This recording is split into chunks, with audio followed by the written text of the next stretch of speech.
Hi friends, तुम्हा सर्वांचं पुन्हा एकदा सहर्ष स्वागत. आपण आज त्रिकोणमितीय गुणोत्तर जे आहेत त्यांच्यावर आधारित त्रिकोणमितीचा जो तक्ता ट्रिग्नोमेट्रिक चार्ट आहे तो पाहणार आहोत कसा बनवायचा. तर सर्वप्रथम आपल्याला एक एम्प्टी चार्ट लागेल ज्याच्यामध्ये 6 गुणोत्तर आहेत, 6 sine cos tan cot sec आणि कोसेक, आणि अंशात्मक माप 0 अंश 30 अंश 45 अंश 60 अंश आणि 90 अंश. तर जर आपल्याला फक्त साइन ठाऊक असेल, साइनचा रो माहिती असेल, तर उरलेले 5 रो आपल्याला इझिली बनवता येतील. ते कसे बनवायचे मी आता तुम्हाला सांगतोय. सर्वप्रथम आपण साइनचा विचार करूया. तर लक्षात घ्या, साइनसाठी आपल्याला 2 प्रमेय ठाऊक आहेत. त्या प्रमेयामध्ये पहिलं प्रमेय 30-60-90चं. 30 अंशासमोरील बाजू ही कर्णाच्या निमपट म्हणजे 1/2 पट असते, आणि 60 समोरील बाजू ही वर्गमुळात 3/2 पट असते. यानंतर दुसरं प्रमेय आहे ते 45-45-90. 45 समोरील बाजू ही 1/2 पट असते. याशिवाय 0 अंश हा अस्तित्वात नसतो एखाद्या त्रिकोणामध्ये, त्यामुळे त्याचं उत्तर 0 येईल. आणि 90 अंशासमोर स्वतः कर्ण असतो, त्याच्यामुळे त्याची किंमत 1 येईल. तर आपला हा साइनचा चार्ट मधला रो पूर्ण झालेला आहे बघा.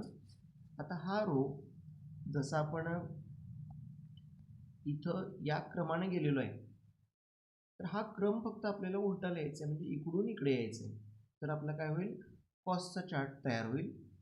तर बघा, कॉसचा चार्ट बनवत असताना 1 सुरुवातीला येईल, त्यानंतर वर्गमुळात 3/2 येईल, 1/2 येईल, 1/2 येईल आणि 0. आपले 2 पूर्ण झाले बघा, साइन आणि कॉस. आता आपण तिसऱ्यासाठी विचार करतोय. तिसऱ्यामध्ये आपल्याला साइनचा व्यस्त म्हणजे गुणाकार व्यस्त हा कोसेक आहे हे माहिती आहे. म्हणजे साइनच्या उलटं केलं की आपल्याला बरोबर कोसेक मिळणार. उलटं म्हणजे काय, तर अंशछेद बदलायचं आहे. तर या तिघांना म्हणजे 30 अंश 45 आणि 60 यांना अंशछेद आहेत, ते आपण उलटे बनवू शकतो, उलट करू शकतो. पण 0 आणि 1 यांना छेद नाही आहेत बघा. तिथं आपण आधी छेद लिहूया. काही नसलं की आपण 1 छेद लिहितो, तुम्हाला माहिती आहे. आणि आता त्याचं उलट करूया. 0/1 म्हणजे 0 अंशाच्या समोरचं बघा. 0/1चं उलटं केलं की 1/0 येईल. समजून घ्या. 1/1चं उलटं काय, 1च येईल, त्याच्यामुळे तिथं काही बदल होणार नाही. 1/2चं उलटं 2/1 येईल. वर्गमुळात 2 वर जाईल, 1 खाली येईल, म्हणजे इथं वर्गमुळात 2 येईल छेद 1. आणि वर्गमुळात 3/2चं उलटं होईल 2/3. तर इथं बघा, जी पहिली जागा आहे म्हणजे ही 1/0, तर आपल्याला 0ने भागता येत नाही. म्हणजे इथं आपण व्याख्याच करू शकत नाही. मग त्याला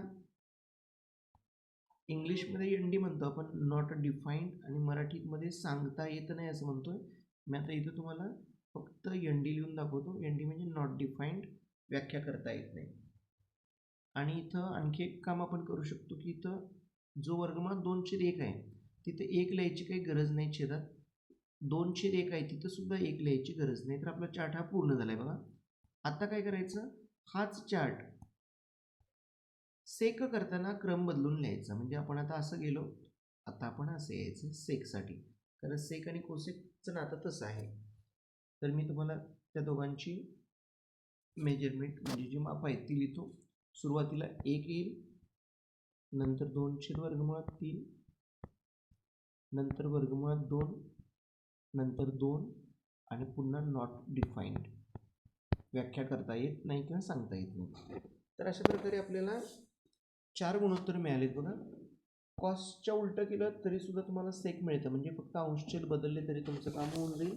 पण आपल्याला ऑलरेडी कोसेकचा उलटा क्रम सेक देतोय, त्यामुळे अडचण नाही. आता आपण येणार आहोत टॅनकडं. तर टॅनसाठी बघा, टॅनचं उत्तर मिळवण्यासाठी, टॅनची किंमत काढण्यासाठी साइन आणि कॉस यांचा आपल्याला भागाकार करायला लागतो. तर भागाकार करताना अडचण काही नाही आहे, फक्त लक्षात घ्यायचा छेद जाणार आहे कॉमन, आणि मग जे काही शिल्लक राहील ते आपलं उत्तर आहे. सर्वप्रथम बघा, मी तुम्हाला सांगतोय, सर्वप्रथम आपण जे घेणार आहे ते गुणोत्तर कसं आहे बघा. इथं बघा 1/2 आणि वर्गमुळात 3/2 आहे, तर छेद समान आहे, तो गेला. राहिलं आपल्याकडं 1/2, 1/2 वर्गमुळात 3, सॉरी, छेद 2 गेलेला आहे त्याचा. म्हणजे 1/3 राहिलं, 1 आणि वर्गमुळात 3. इथं बघा वर्गमुळात 2 छेद आहे, दोघांचा पण समान आहे, तो गेला. फक्त अंश लिहायचा आहे, 1/1 आहे, 1/1 म्हणजे 1/1 म्हणजे तुम्हाला माहिती आहे की 1/1 म्हणजे काय असणार आहे, एकच असणार आहे. यानंतर इथं बघा छेद समान आहे 2, तो छेद निघून गेला, वर्गमुळात 3/1 राहिलं, वर्गमुळात 3/1, वर्गमुळात 3/1. तर इथं सुद्धा 1ने भागण्यात काय अर्थ नाही, तर फक्त काय राहील, वर्गमुळात 3 राहील. आता राहिलं 0 आणि 1. तर त्याचं कसं होणार बघा, ज्यावेळी आपण 0 विचार करतोय त्यावेळी आपण 1 भागतोय, 1 भागले की संख्या 30 येते परत, म्हणजे उत्तर 0 आलं. पण इकडं 90° वेळेला मात्र 0ने आपण भागू शकत नाही, म्हणून नॉट डिफाईन लिहायचं. आता बघा टॅनचा जो क्रम आहे, टॅनचा आपण आता जो क्रम घेतला, टॅनचा क्रम असा लिहिलेला आहे आपण, तो जर तुम्ही उलटा लिहिला म्हणजे इकडून इकडे लिहिला तर आपल्याला कॉट मिळून जाईल. करून दाखवतो बघा.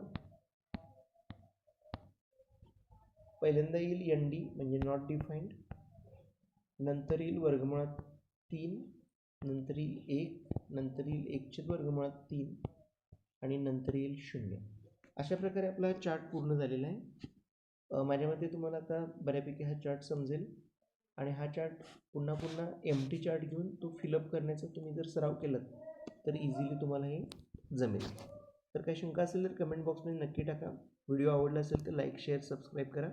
धन्यवाद. थँक्यू.